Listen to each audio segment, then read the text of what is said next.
Testing 1, 2. How's now? Sounds perfect. All right. Well, good afternoon, everyone. Thank you so much for taking time to join us in another great evaluation-focused webinar.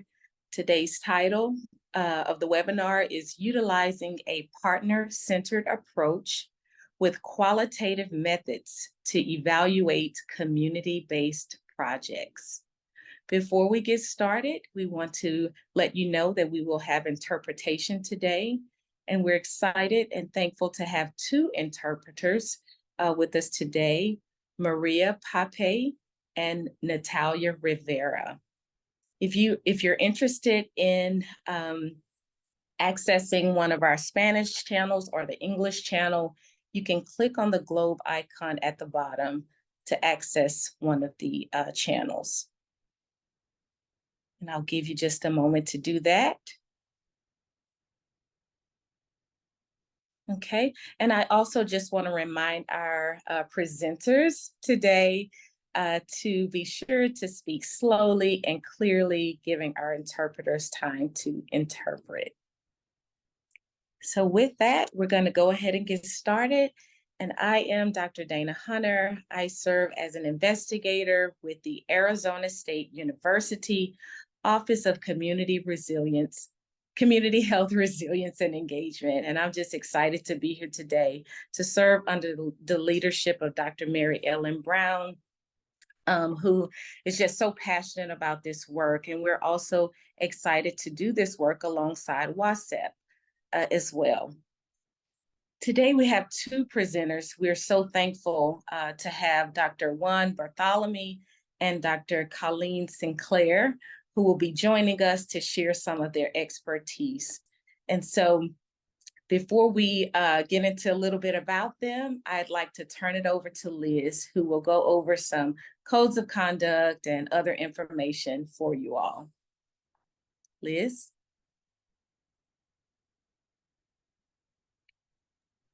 First thing.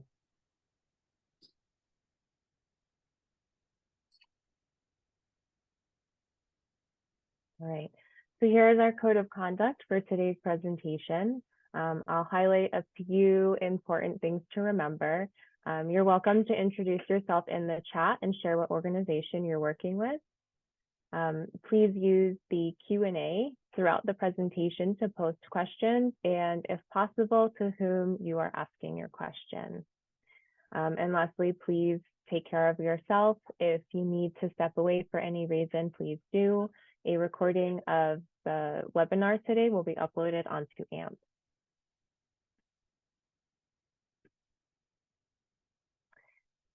And we can pass it back to Dana, and she can introduce our speakers.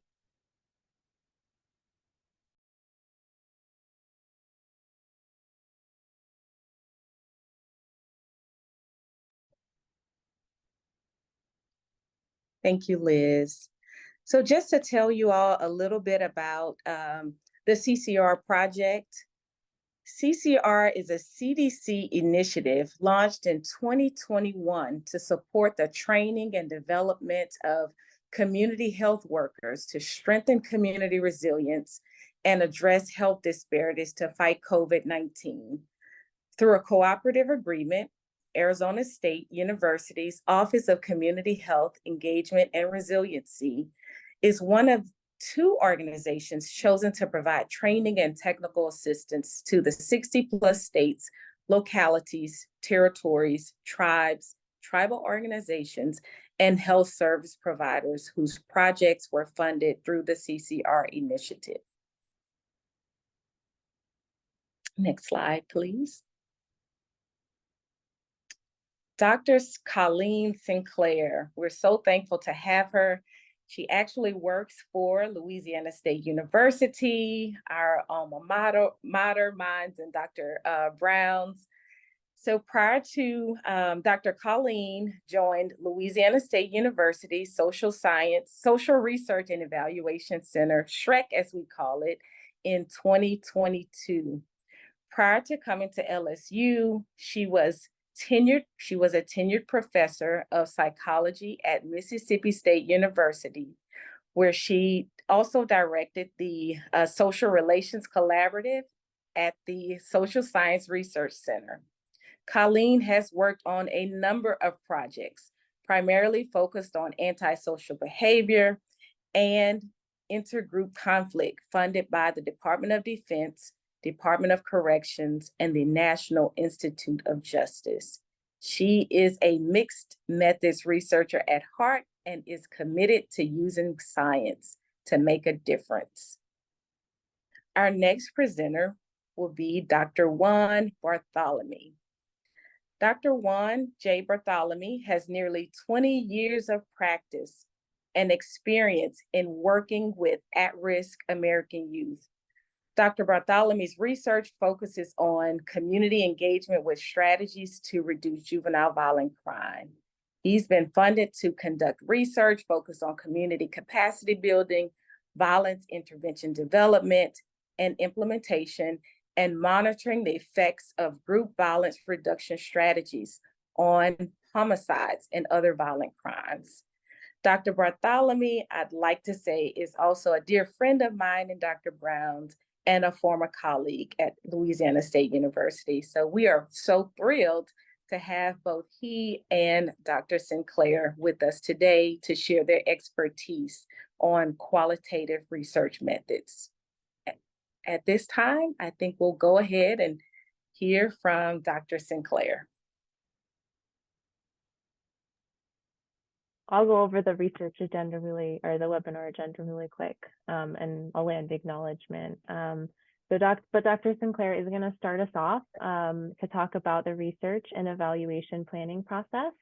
And then we're going to go into identifying bias, a partner-centered approach, and then Dr. Barthelemy is going to talk about steps of the data collection and data analysis process, and tell us about the Houston Coalition Against Hate study. And again, please share your questions and, if applicable, who you wish to answer your question in the Q&A.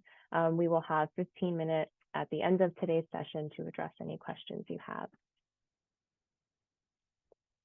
And Arizona State University's Office of Community Health Engagement and Resiliency acknowledges the 22 Native nations that have inhabited this land for centuries. Arizona State University's 4 campuses are located in the Salt River Valley on ancestral territories of Indigenous peoples, including the Akmel Odom and Peeposh Indian communities, whose care and keeping of these lands allows us to be here today. So important information on upcoming webinars will also be shared at the end of today's session, and I will put the links to register for those webinars in the chat for you. And keep in mind that AMP has the latest news on information regarding the CCR project and TA requests. And I did discuss our code of care already, so I will go ahead and turn it over to Dr. Sinclair. Good afternoon, and thank you for having me. As noted, I'm Colleen Sinclair. I'm a research professor at Louisiana State University. And today I'm going to be talking about some of the practices I use in my qualitative research with marginalized groups. As a preface, I feel it's important for me to note that most of the work I'm going to be talking about today is based off my experiences working with vulnerable groups, namely prisoners and children. So some of my examples may not pertain to you, but hopefully there's enough here for you to have some take-home points. I'm also happy to answer questions at the end. So if we can go to the next slide, we'll dive right into the planning stage. I trust that other webinars, at least some of them that I've seen, have gone over the basics of different qualitative methods. So I'm really just going to focus here on additional considerations for working with special populations. So first off, I just like to think about every research study that I'm a part of as a collaborative partnership. Hence, we went back and forth about whether this was a person or partner-centered approach. But to truly be a partnership, you need to have members of the community and your stakeholders at the table. They should be integrated and valued and equal members of your team as early on in the study development process as is possible. So it's important to look around at your collaborators and ask your hard questions as to what extent your team looks like the community you're trying to work with. If the answer is not much, then look for ways to expand the diversity of your team. Seek partnerships with community leaders, groups, coalitions to get other perspectives and insight early on. And I even say, like, don't be afraid to start some initiatives yourself. For example, when we were conducting a study of bullying in high schools with the National Institute of Justice, we started a really great internship program for high school students who were interested in getting college level social science experience. And so we had them come into our lab. It helped them build their skills and it helped us understand high school culture. So, just some of the ideas that you can use. Once you have your team in place, I strongly recommend that people put together what might be called a data security plan, but I like to think of it as a participant protection plan. So at the outset, you should know what steps you're going to take to protect your participants' information. For instance, when working with prison populations, there's a possibility that they might disclose information that could be used against them. So you need to ensure, in whatever way you can, that that's not going to be the case. So you need to have a specific idea of what you're going to do. And so, for example, if you're going to use recordings, are you going to keep them and how long you're going to keep them? Can you use methods to obscure voices, to obscure faces if you're using video recording? These are all some considerations you should have in place. Further, you want to have a plan when you're writing up your information and you're archiving your data that it is de-identified. So any incriminating information can't be linked back to the participant. Write up this plan in advance and consult with your community members because there may be considerations you hadn't thought of. Next comes with scripting your part of the interaction with who are going to be the participants in your research. I know many people in qualitative research are fans of like a semi-structured approach or a semi-structured interview because it allows for adaptability, and that's fine. But the more you have your interaction or your part of the interaction scripted, the less chance there are for missteps or biases leaking out or saying the wrong thing. So I recommend designing your qualitative plan as best you can. This includes even scripting. I even script everything down to the prompts that I'm going to use. And if folks need recommendations about neutral prompts, I can provide them. Now, speaking of being neutral, your script should also include a statement about your neutrality or lack thereof. So you need to be upfront with participants as to whether or not you are an independent agent and separate from, say, the agencies or the gatekeepers who helped you gain access to the community. So are you separate, working separately from the Department of Corrections or the school district? Lay that much out explicitly. Or if you are in fact working for those groups, you need to be clear about that as well. Letting your participants know where you stand, what your role is, and the nature of your affiliations is important to building trust. You should also make explicit what the goals of the present study are. Not that I'm saying like you're going to share, these are my hypotheses and trying to elicit demand characteristics. Like I'm not going to go into my bullying research and say, today we want to see just how challenging it is to deal with bullying in your high school. That's inherently leading. Nor do you want to overpromise, like indicating, with your help, we hope to eradicate bullying in your school. So just be honest, straightforward, provide research questions, and ask for their help as your partners to explore the answers to those questions. As for what those questions are, this is where it's important to have in mind your project goals, and community collaboration. Because you want to ensure that everything you're asking you need to in order to meet the objectives of your study, but you also want to take into consideration the needs and concerns of your stakeholders and the perspectives of the community that you're working with. There may be questions that need to be asked that you haven't even considered yet, and they go beyond the scope of the original proposal or grant call. So, getting insights from others at the outset can be really integral to ensuring that you cover everything that you need for both proposal and community. But just to be sure, I can't emphasize this enough, pilot, pilot your study.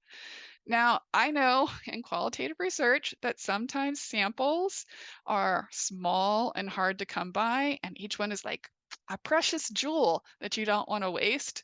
But a pilot is not a waste. It ensures that every subsequent jewel has its best chance to shine. You work out what works and what doesn't with even just a handful of trials, so you can adapt and edit for formal runs.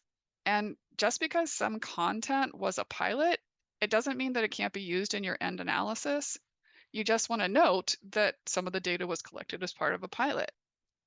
Also, you have the option that you could use your pilot data as a study one and write that up separately from the subsequent research, and then it serves as an example of best practices for other qualitative researchers.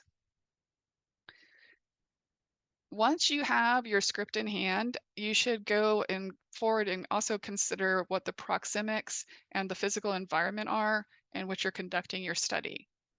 To the extent possible, you would like your location to be neutral. But I know with my studies, I'm not going to get permission to take prisoners and kids off site. Sure, just give me your kid. Um, interviews with death row prisoners, I've never had one of those that wasn't on death row. And there is no way that that context does not have impact on the person. It had impact on me. So just to the extent possible, you want to consider what the effects of the environment are on the study that you're conducting and see if there isn't a safer, more comfortable place that it can be conducted, perhaps in a library or in a counselor's office. And you also want to be sure that you can ensure confidentiality in that setting. Is it free from eavesdropping, from other people observing? Is there soundproofing, or should you bring your own sound screens?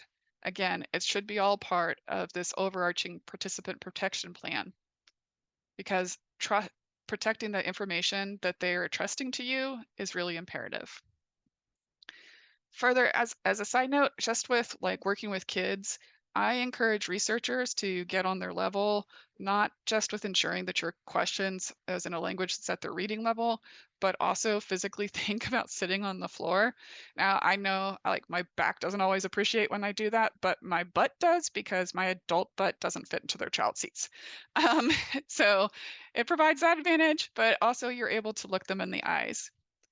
And one last point that I'm just going to put out there for whatever it's worth is one of the first things that I learned in graduate school from one of my advisors was a sort of trick to garner trust from interviewees. And that was to basically go into the interview and trip or spill a drink or drop some papers or have your phone go off. A little embarrassment activates sympathy. It ensures that whoever you're working with no longer sees you as just some sort of serious scientist, but rather that you too are a fallible human. It also keeps you from taking yourself too seriously. Now, not everyone agrees with this approach, particularly if you're going into a situation where you think they're already not going to take you seriously because of maybe your age or your gender. So it's just something to take into consideration. All right, next slide.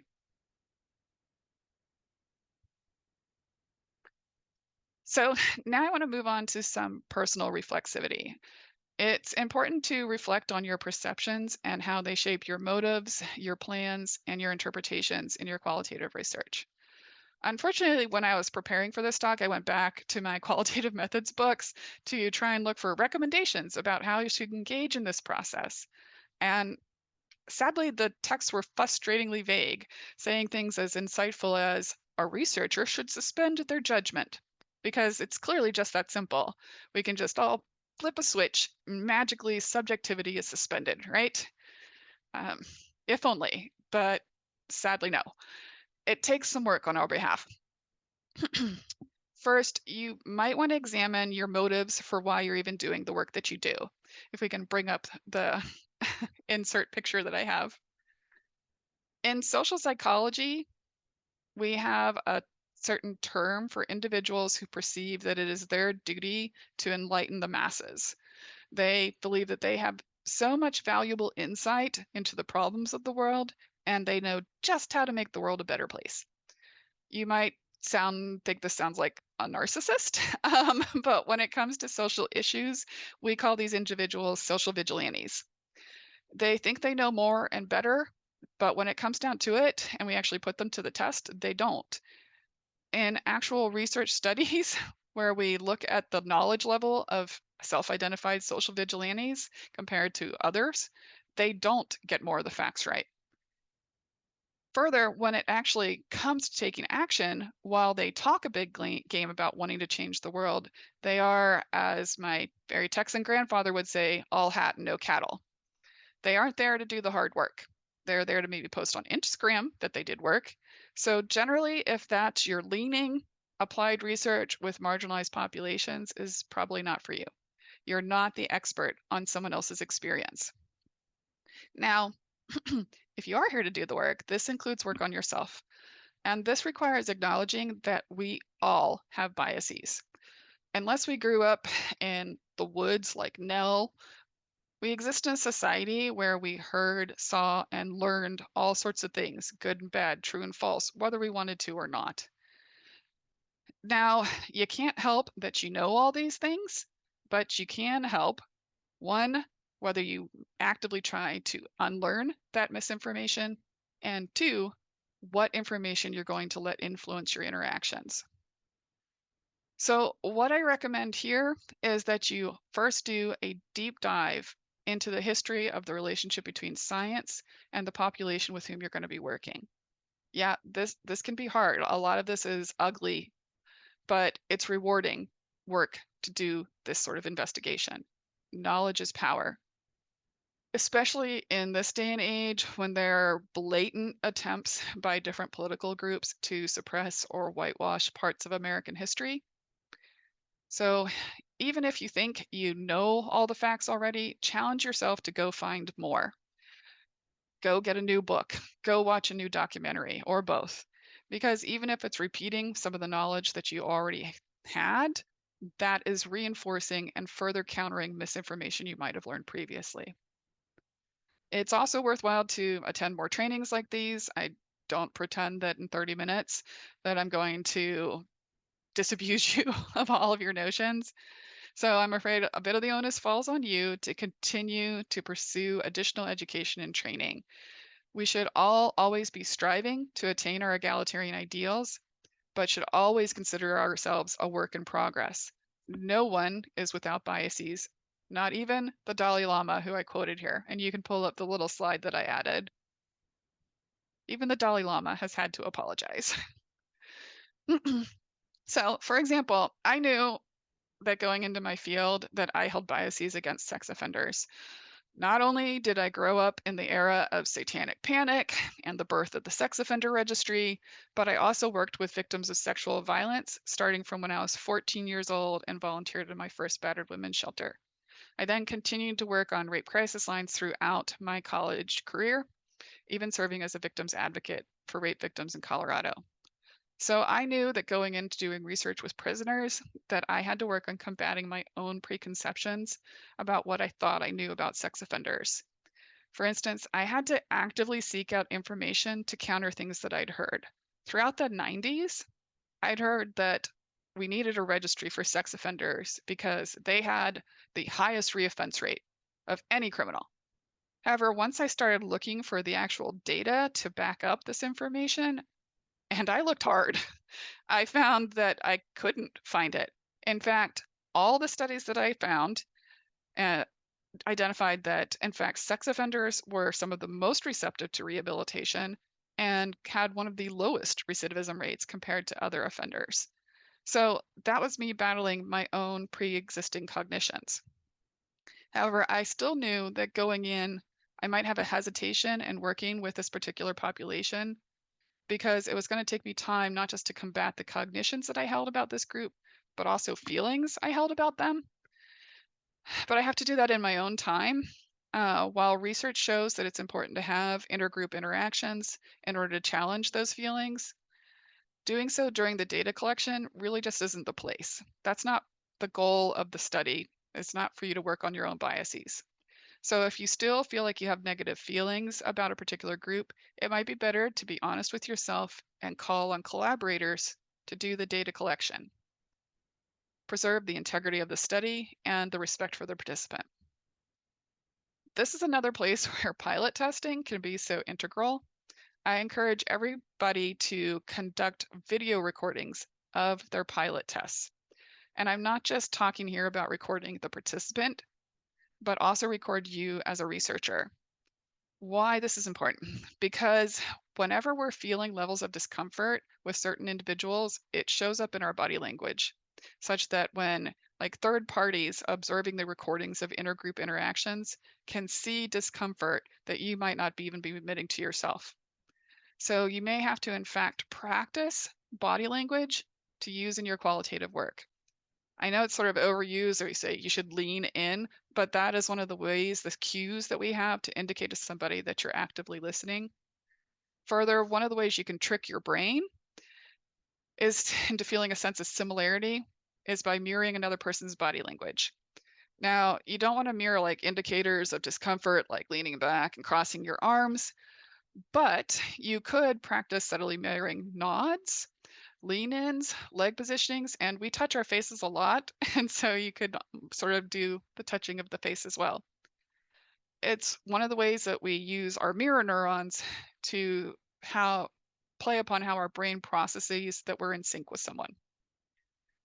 Speaking of the brain, we'll go to the next slide, and I'm going to give a little bit of a primer on a larger lecture I do on the social neuroscience of bias. Let me start with I really love this quote from David Amodio that talks about how our brain is really quite expertly equipped to facilitate positive interactions and help us suppress our automatic negative learned prejudices. All we have to do is be motivated to use this. So that's really the good news. But in order for us to be able to get to this sort of controlled suppression stage, we have to get through some initial stages first. And when I say stages, I want to note that our brain is processing this information in fractions of a millisecond. For instance, in that first fraction before you can even snap your fingers, whenever we're encountering an individual, our brain has to first make a decision about whether or not we even see this person as a person. There have been studies that show that whenever people look at pictures of highly stigmatized groups, such as people who are homeless or people who are living with substance abuse disorder, that we automatically dehumanize them at a neurological level. The part of our brain, which is the medial prefrontal cortex, that would normally light up to indicate that we see this basic level of similarity of shared humanity with somebody, does not activate for these certain outgroup members, and that we fail to see them as differently from how we would even process seeing a table. So our first challenge is to be sure that we look for the humanity in all people.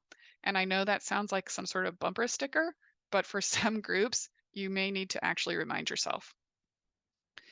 Next, we move on from classifying whether or not somebody is a person to identifying what type of person we think they are.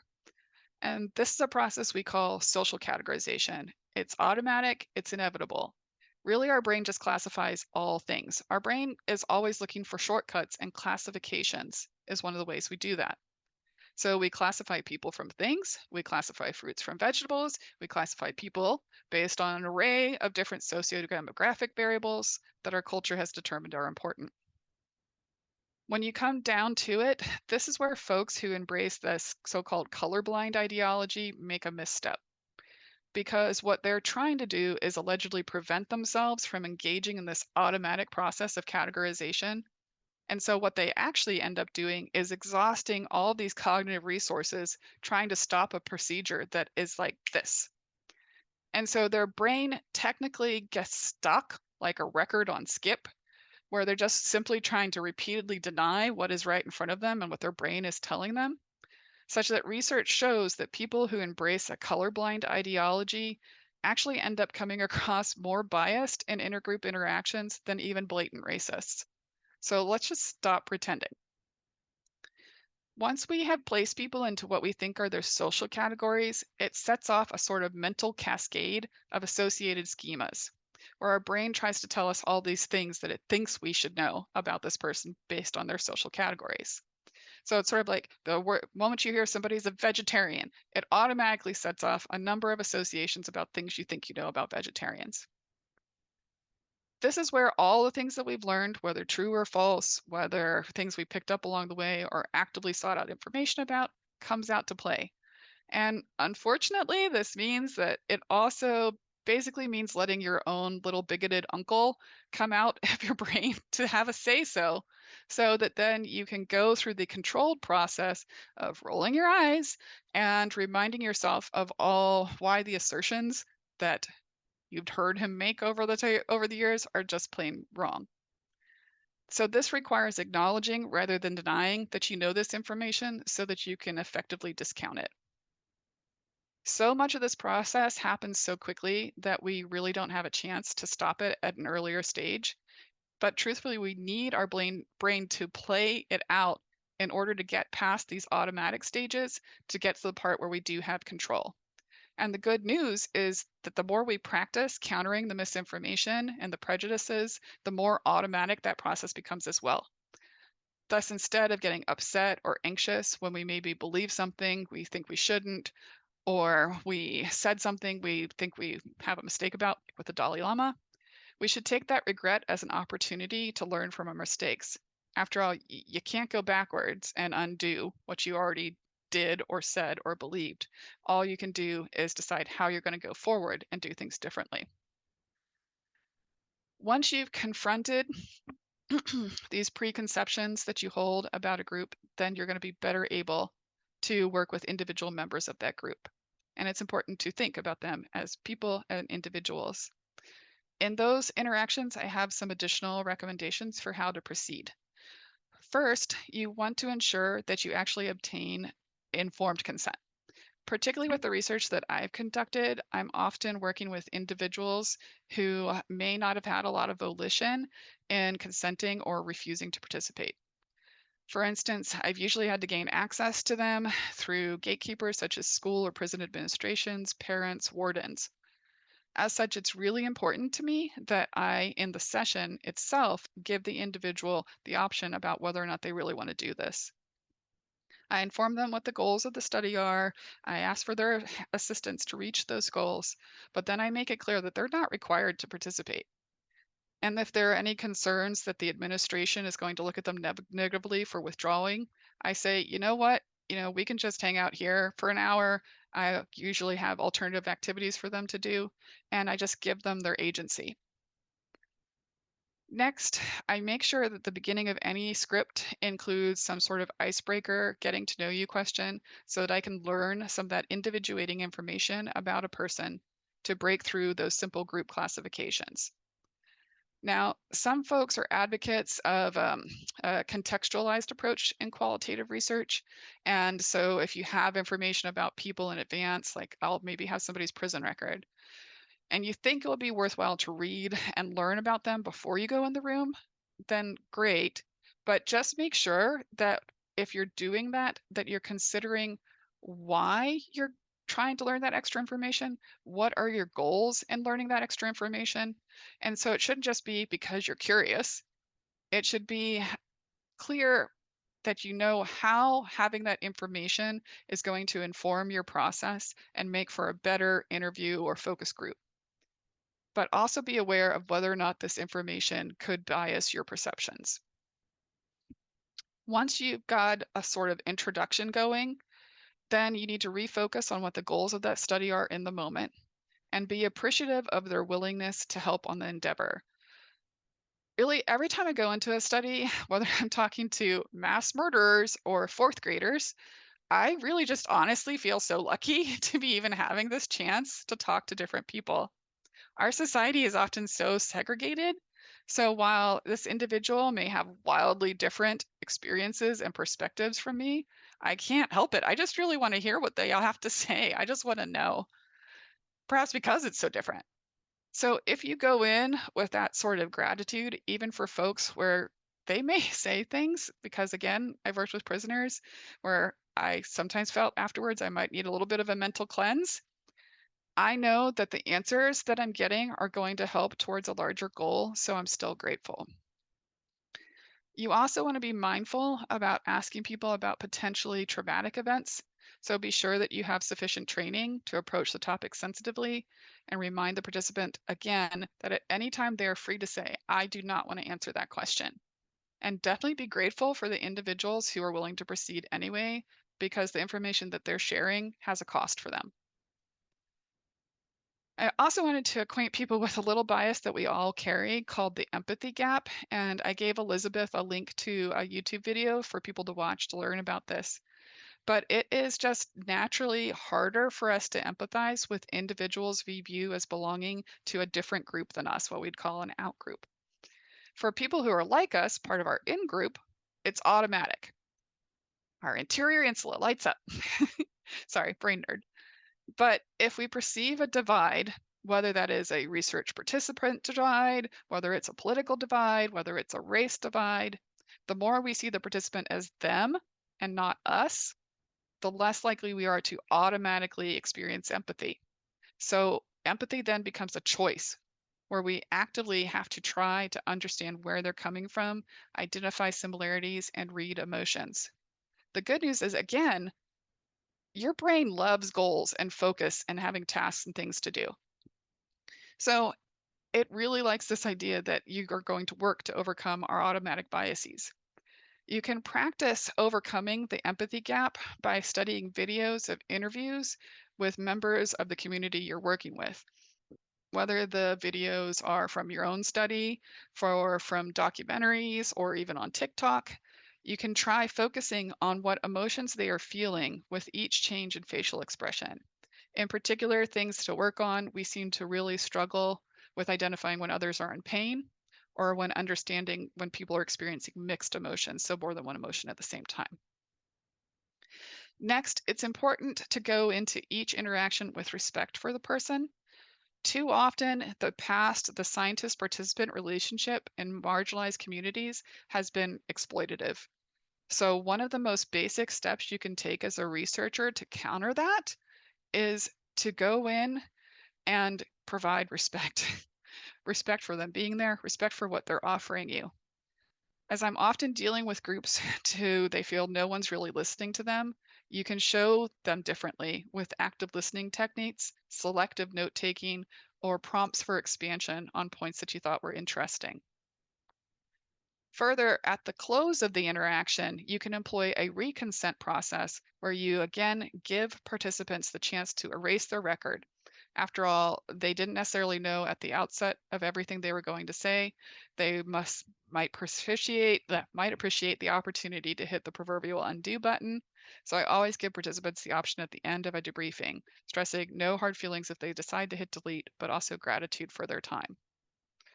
Next slide. Do I have time for the next slide or should I yield the floor? You can briefly touch on the what you wanted to say here. Okay. Yeah. So after you've sort of got your data, you can run back to your lab. Yay! I've got your process transcripts. I think it's important for you and your team to spend some quality time with those transcripts, learning the voices, the tones, the stories. I have my team members be sure that they read every transcript twice before they even start thinking about frameworks for analysis. We then independently each go through a third time to start pulling out the overarching themes. And this is where, again, it comes back to, do you have a diverse team? Do you have community members on your team to assist with seeing things that you might not, given your own cultural background? So having the community represented in your analysis team is great. After you have your analysis framework organized, make sure it's adaptive such that once you start coding, you allow for additions that were not captured in the initial framework. Further, applying the disconfirmation process, whereby you go through the transcripts an additional time after the adaptive phase, looking for any spots where somebody said something the opposite of what you think is an overarching theme. So, for example, the majority of kids in our study might have talked about how bullying on the bus is a real problem, but one youth really talked about how they enjoyed their bus ride and felt safe. And qualitative research, we give those outliers attention too.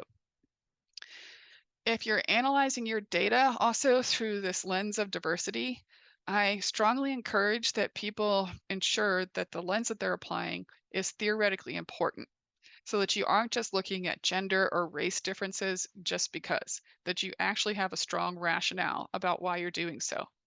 Further, it's really important to acknowledge that the lens you might choose may be incomplete due to the intersectionality of identity and systems. People don't have a single social identity. They don't live in a single social context.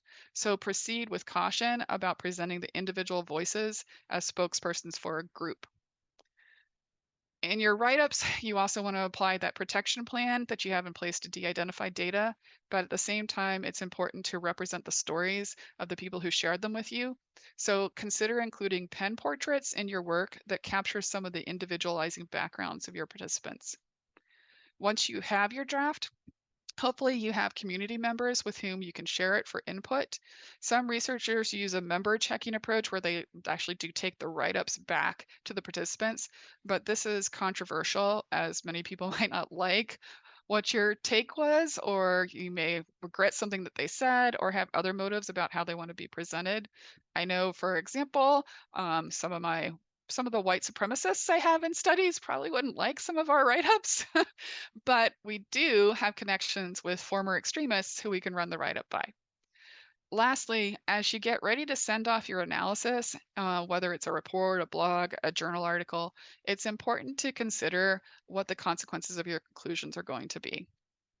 How might the results be used and misused? And to what extent can you curtail any misuse? So how are you going to even continue to protect the individuals who trusted you with their stories after the study is concluded? Are you representing them? You are. So you want to make sure that you're doing so morally and responsibly from beginning to end. And that's where I'll end.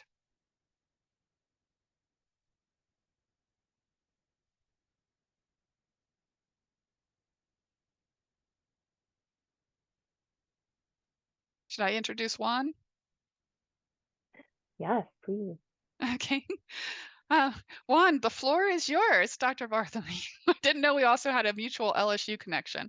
Yes, yes. All right. Thank you. My name is Juan Barthelemy, and I'll be focusing on community-based research and community-based organizations and research around those organizations using a qualitative approach. So basically, for my part of the presentation, I'm just going to provide an overview of a study that I did to kind of give you an example of what qualitative research would look like in community-based organizations. So the focus of this particular project was looking at hate crimes and how organizations responded to those hate crimes and their capacities to deal with those things. Next slide. Okay, and so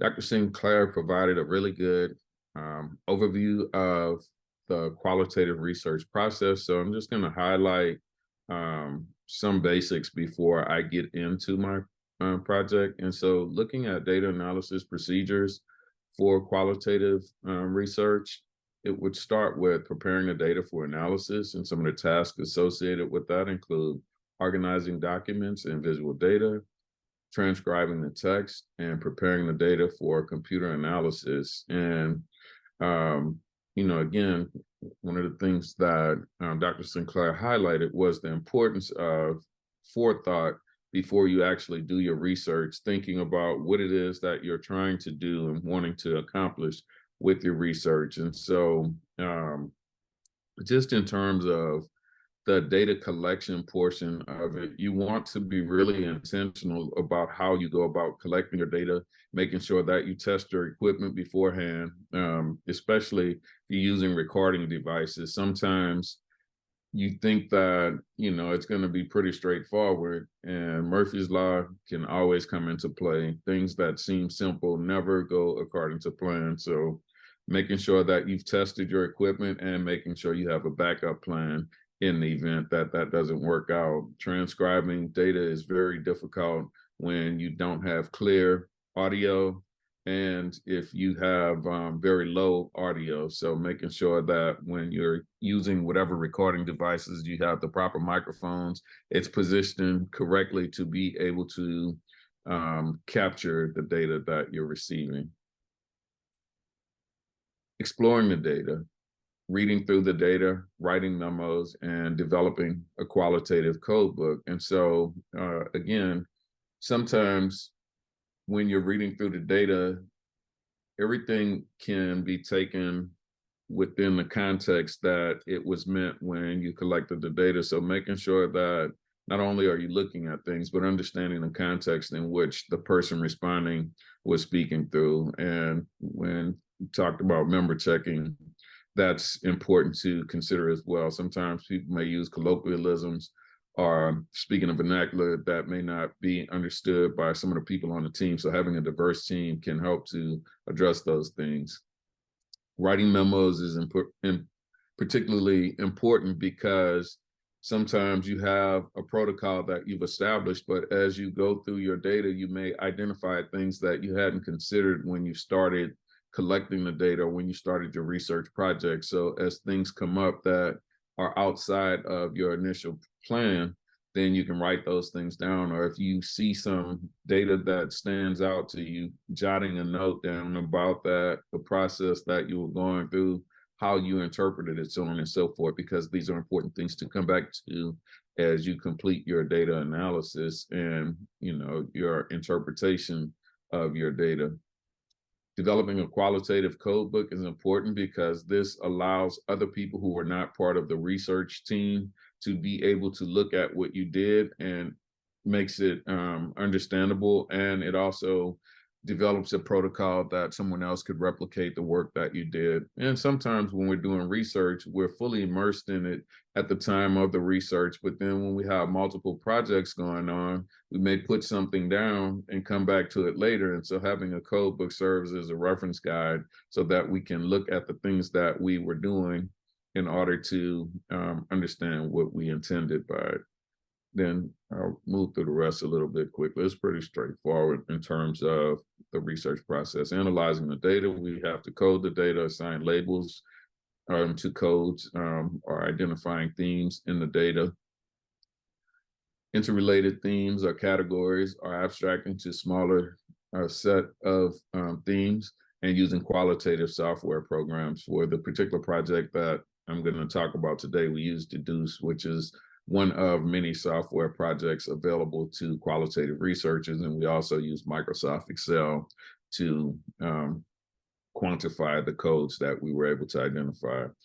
Representing the data analysis, representing the findings and discussions or themes or categories, and presenting visual models, figures and tables, and lastly, validating the data analysis using researcher, participant, and reviewer standards, and employing validation strategies, again, such as member checking, triangulation, which is using multiple sources of data that are supposed to be looking at the same things, and then peer review, having other experts look at your work to see if what you are stating to represent actually is reflective of what it is that you intended to do. Next slide.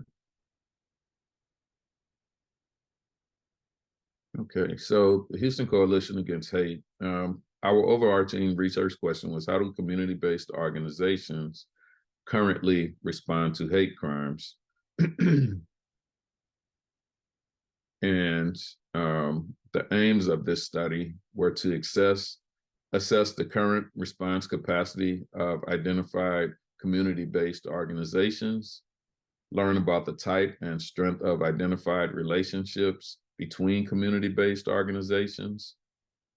The design that we used, the first thing we did was got Institutional Review Board human subjects approval to make sure that our study was ethical.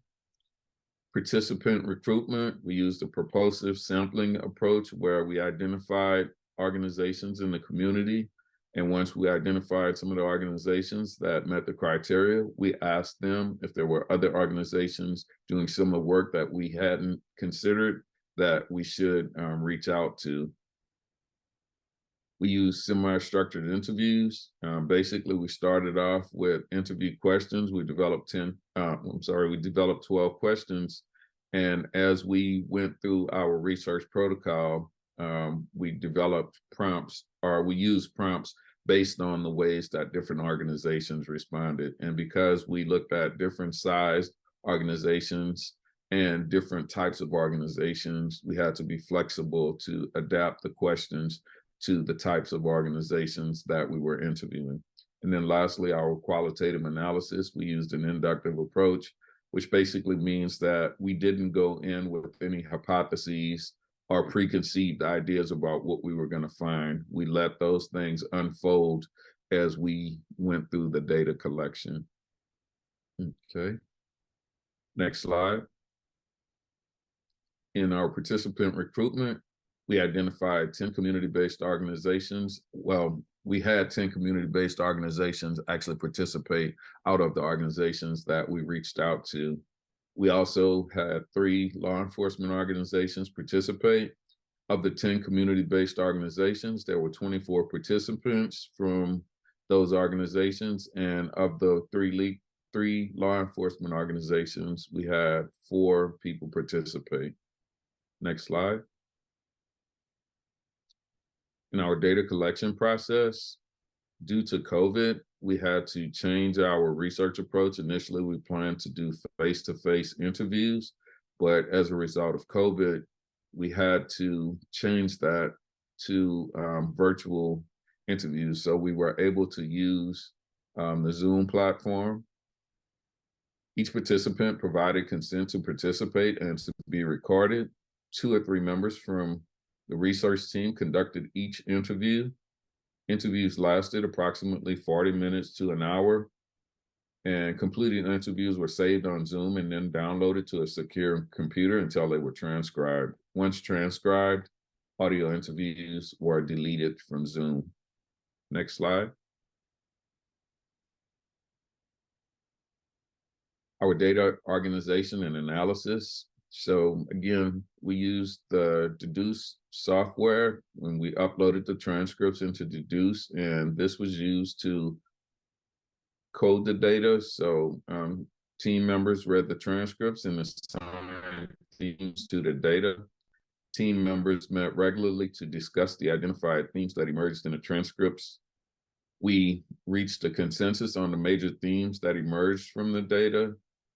And then team members were assigned into groups to identify the relevant excerpts that fit into different codes. So once we went through the deduce process of identifying themes, we met several times to do different iterations, to make sure that we were in agreement on the different codes. Once we identified the codes that we wanted to look at and the themes that were most prevalent, we then took those themes and went to Excel, and from the themes, each person was identified, each person was given a number of transcripts to go through. And then what we would do is read through the transcripts and identify excerpts that fit under the different themes that we were looking for. And then we met again to talk about those themes and then to highlight the most relevant themes from the ones that we looked at. Next slide.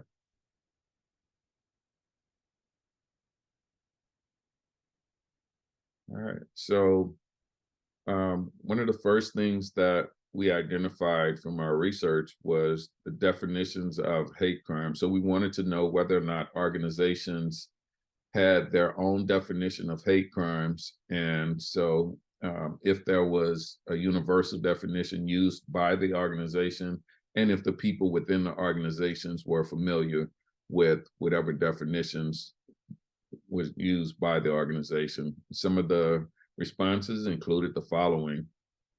An individual response included attacked a group of people through words, actions, violent or physical. The next one was there's a crime and it's typically due because of some prejudice around someone's religious beliefs or racial beliefs or sex or race. So it's a crime motivated by someone's identity. That's how I view it.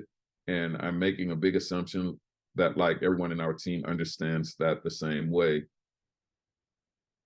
When it comes to defining terms that affect the community like a hate crime, it requires the involvement of the community's participation in building off what it's like, making sure that the community is aware and that they agree with the definition.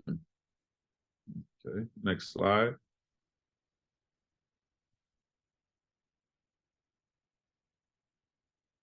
Next category was experiences, organizational experiences with hate crime. And so we wanted to know whether or not organizations had some type of experience with a hate crime. And so the first response was through our program, we run a hotline. And so we often do get calls where folks want to report illegals or, they use hateful language and we don't engage with them. We don't entertain those conversations and we just kind of let them know that this is not the work that we do and give ourselves permission to end that call. Another example was, probably a few times a month, we will get hate speech either in our comments or direct messages, and we screenshot everything and send to leadership. We either delete the comment or hide the comment, and we usually block the perpetrator from our page. And then if it's like a direct message, we'll usually like report it on the social media platform too, then block the person. Okay, next. Examples of personal or client-based hate experiences with hate crimes include the following. I'm dealing with a lot, and even what it means for me to want to improve a country this consistently trying to deport me. And so some of these responses that we got were really, really salient in terms of understanding the experiences that people have, especially when they talked about the disappointment in thinking that they were in a place where they could actually see a difference and make a difference, only to realize that no matter how hard they work, people still looked at them in a negative light. And that's just one instance of that. The next one read, and I've seen people go through that process, and instead of rage, they go through this dehumanization of themselves where they don't know how to deal with what happened, because how do you deal with it? And then they go through these depression stages, and then now they're in this place where they don't know how to move. And then they're blamed for not knowing how to ask for help. And this particular theme was particularly salient, especially when we talked about victims of interpersonal violence or domestic violence who constantly have the threat of deportation hanging over their heads. And in some instances, even when people had proper documentation, they didn't feel comfortable because they didn't think that they would be believed. And they thought that, they would still face negative repercussions if they reported the types of hate crimes. And in addition to that, some people felt like if the people that actually perpetrated against them were reported to the police, they would rather deal with the fallout from the hate crime rather than reporting that person to the police, because they felt like then that person would be victimized by the police worse than whatever experiences they themselves had. The last comment in this section was a lot of them are not always open about what they go through until like maybe a few months in, where they form that trust with their case managers and they want to express what's going on. So when their kids are in school, they experience hate from like, other students for being different in their neighborhoods, in different places, until they kind of start to assimilate and to just kind of change out their identity of what they know to be just to fit in, a new environment. Next.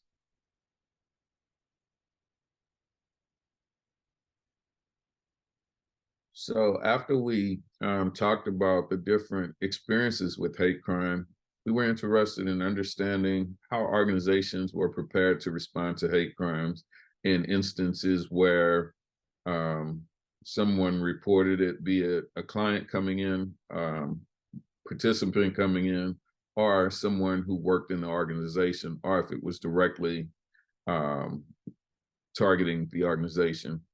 And so we received a range of responses in this area, this theme as well.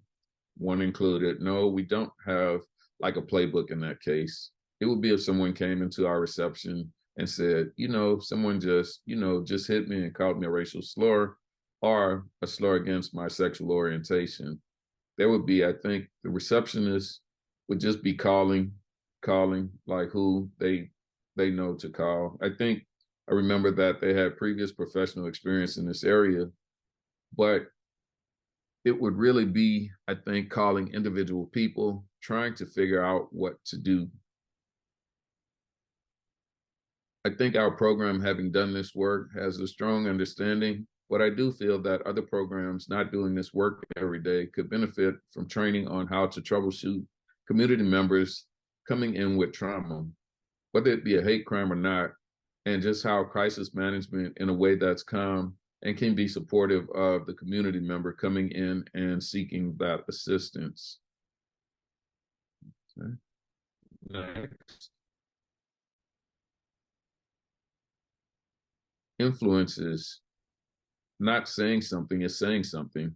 It doesn't matter how much my supervisor or how much I say or do for the team or with the team if the higher ups who control the broader messaging don't have our backs. And this was particularly common in terms of organizations, participants in those organizations feeling like the people who were in the leadership positions held a different viewpoint of how to deal with these things than the people who were actually in more of a direct client interfacing capacity. Even more so, a lot of times when we interview people who are directors or CEOs in that type of situation, you could hear more of the organizational speak and trying to present their organizations in the best possible light. Whereas people who were in a direct client-facing position, they were more likely to be honest about how they actually saw the situation once they felt like they were safe to be able to open up and talk about it. Next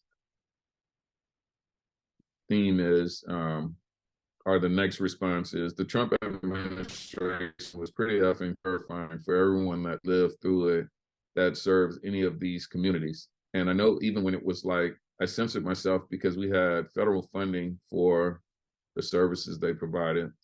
We had a grant, so I know I'm guilty of it because I was like, look, in the Trump administration, absolutely, they would do something specifically retaliatory against one organization. Absolutely. You were just one Trump tweet away from like having protesters outside your building.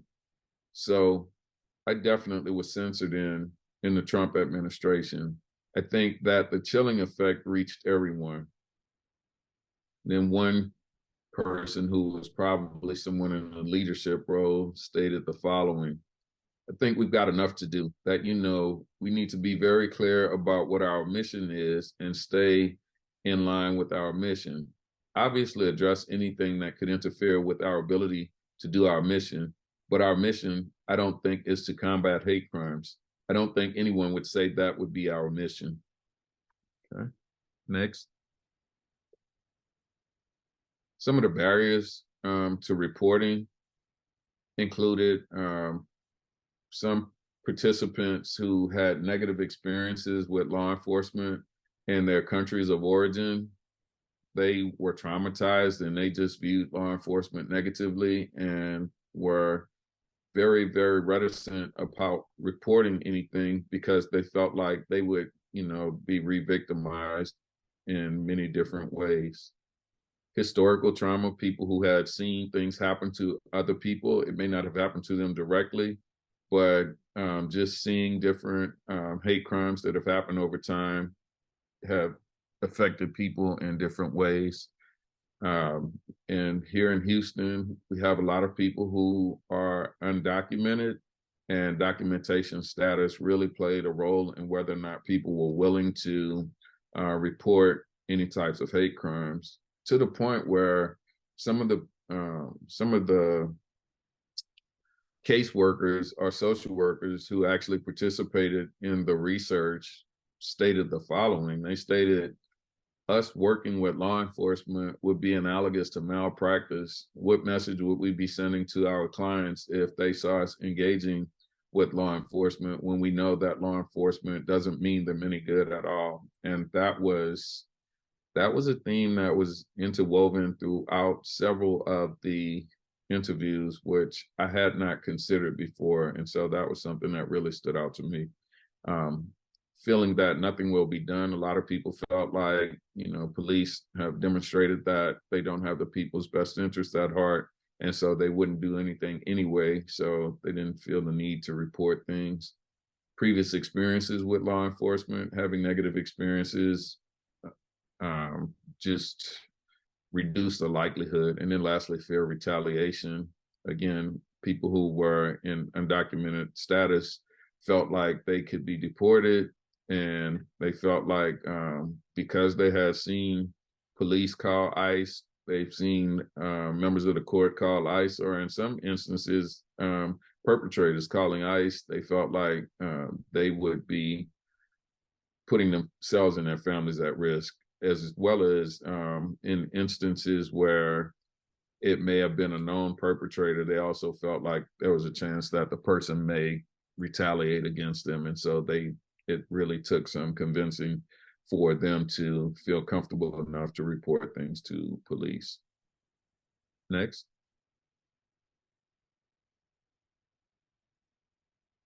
Okay. We were interested in terms of partnerships with law enforcement. Some of the findings included the following. It goes into generational trauma, right? Next, so they just opt to not report a lot of things, even something as basic as my wallet was stolen. My work permit was in that wallet, and I need to report this to get a new work permit so that I can ask the government to provide me with a new one. And unfortunately, sometimes they choose even not to do that. And then the last one was, we asked for there to be a meeting between law enforcement and the community. We asked just one simple question: don't come in your uniform. They were like, well, why not? And we're like, you need to come into this from a community standpoint. For us, you want us to look at you as human. You're coming in with your entire uniform. You're the one with the weapon, and it just sets off a contentious relationship. You do this where you just simply come in your plain clothes, you'll still get the same respect and authority as being a law enforcement official, but it will make the community feel more welcoming and accepting of you as an individual. Just sets the power dynamic very differently. They literally showed up, 15 of them, full uniform, guns at the hip. The meeting devolved immediately. Okay, next.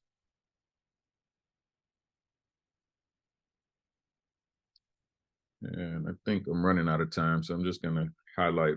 In terms of trainings, one of the things that we found is that a lot of organizations do not have training, and a lot of the organizations that did have training, the training did not go all the way through the organization. Select people were trained, and most of the time it were people who were in some type of leadership or supervisory position. However, the people who needed the training the most were often the ones who didn't receive it. And these are the people who are often, the first people that encounter clients, and the people who are most directly working with clients, who would be the most, who would benefit from the training the most. And so those were some of the things that, really stood out to us.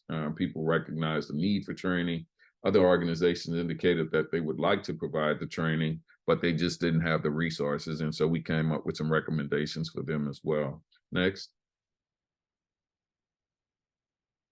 Some of the challenges for this particular research: difficult to obtain a larger sample for various reasons. Because we had a small sample, it's far from random, which in qualitative research, that's not the goal anyway, but just doing due diligence and recognizing that, acknowledging that. scheduling interviews can be challenging. In some instances, we had organizations who indicated that they were willing to participate, but they had difficulty finding people within the organizations who were willing to participate. And even when people were willing to participate, trying to get everyone at a time that worked would prove to be quite difficult.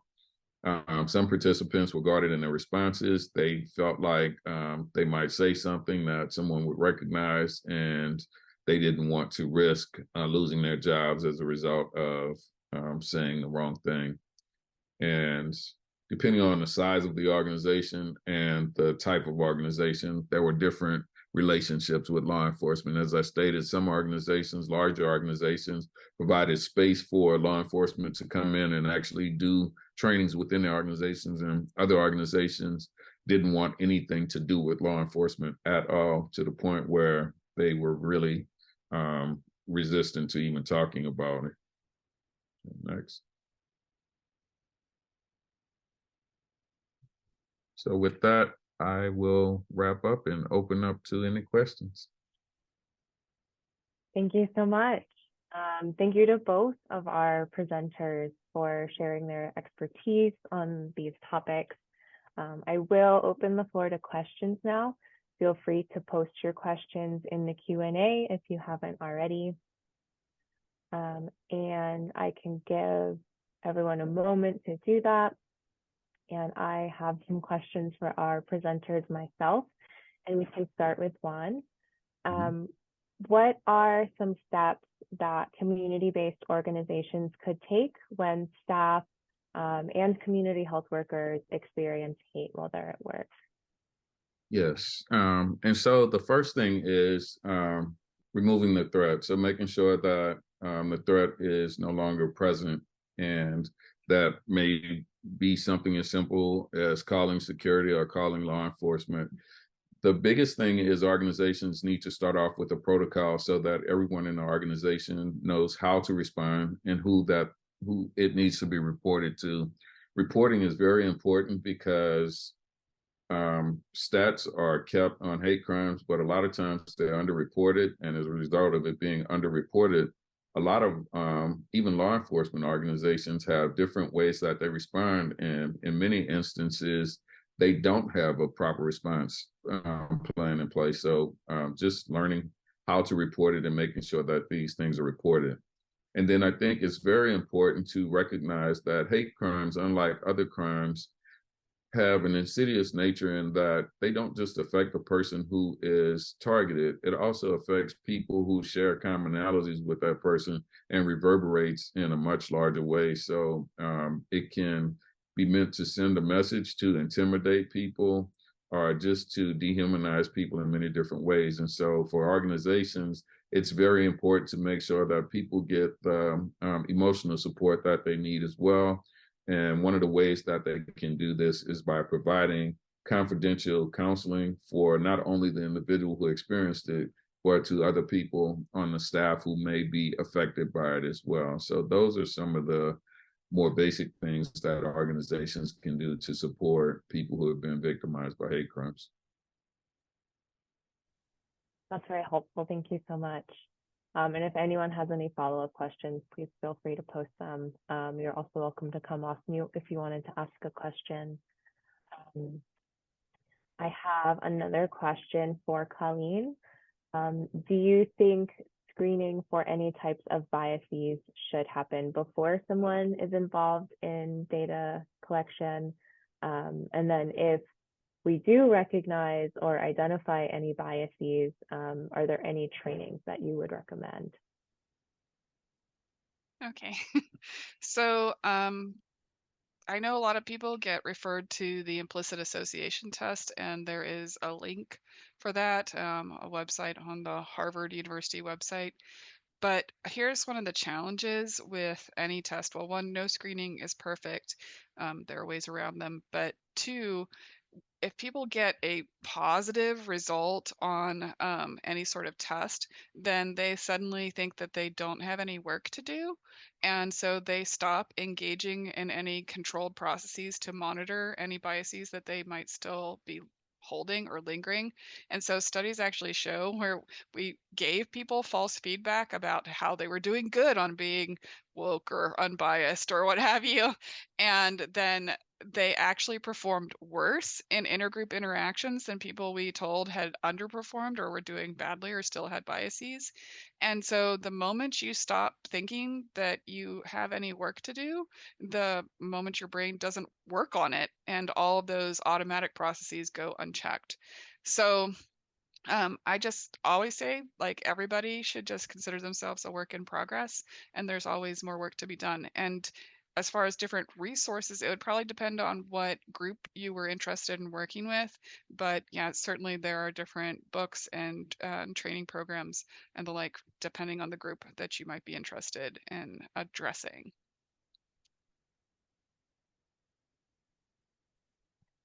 Thank you. And I did share that link to the implicit bias test from Harvard in the chat for everyone.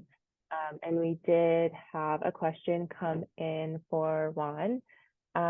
It says, when law enforcement comes to them, if they do report, could they expect the officers to not come in armed?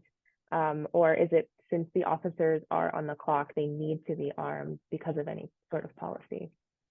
So it had more to do with the uniforms and the implication of the uniform than actually being armed. No one expects law enforcement to come in without their guns. However, community policing departments or divisions within law enforcement often have different uniforms of the day, which may be a polo shirt and some type of khakis, or, you have different officers who can come in a shirt and tie and some slacks, and they still have the badge, they still have the sidearm, but they're not coming in tactical gear, which sends a very different message. And oftentimes in working, when you send a unit in like that, in my work with law enforcement, they typically, when they come in a group, they stand next to each other, shoulder to shoulder, and it doesn't present a very inviting stance. And that's the biggest thing that the people were talking about. So it wasn't that they asked him not coming. This was more to do with community engagement meetings as opposed to when something was being reported. For organizations, if they know that something has to be reported to law enforcement, there are different mechanisms that they can use to do that. So it's more about, when you're looking at community policing initiatives, there are the uniforms that they can wear. Thank you so much. Also, someone had a question about, you touched on sample sizes for qualitative research in the beginning. And this person says, we always talk about the concept of saturation, but how does one really assess saturation? Are there any rules of thumb for sample size in qualitative research?